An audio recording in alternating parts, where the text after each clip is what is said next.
honest. So in terms of software, that pretty much covers it up. Now performance wise, this phone does have the Apple A5 chip inside of it, a dual core CPU with a half a gigabyte of RAM. So it has 512 megabytes of RAM. Now, is it a lot of RAM? Absolutely not. I'm pretty sure everyone knows in this day and age that it's a very small amount of RAM to have on this type of device, but I don't even think this phone is that bad of a performing phone. When you look at the fact that this thing is 10 years old, you can probably pick this phone up for like, $12 or $20 nowadays. Like, it really isn't that bad of a device in my opinion. Now, I think the biggest aspect and one of the areas that actually does surprise me in a little bit would probably come in the form of the smoothness factor. The performance of this phone and the smoothness factor is actually pretty decent. Now, that's not saying anything. I mean, I'm not trying to say this phone is a great performing phone by any means, but the fact that it does have some capability in the smoothness factor is something that I actually really do like about it. But with that being said, there are some caveats, as I've stated before. I think that app opening speeds obviously are very, very slow.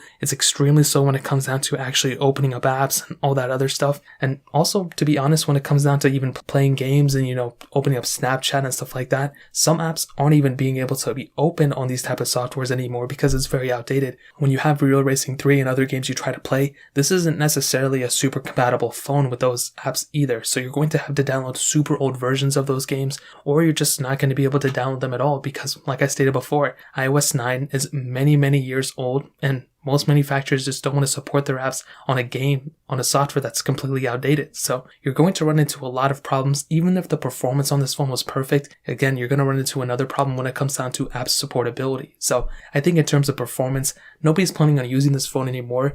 But as I said before, I still have to give a lot of credit to this device just because of the fact that it can still turn on, the fact that it can still do a lot of other capability when it comes down to it. So I think in terms of that really pretty much covers it up in terms of the performance standpoint. Now ending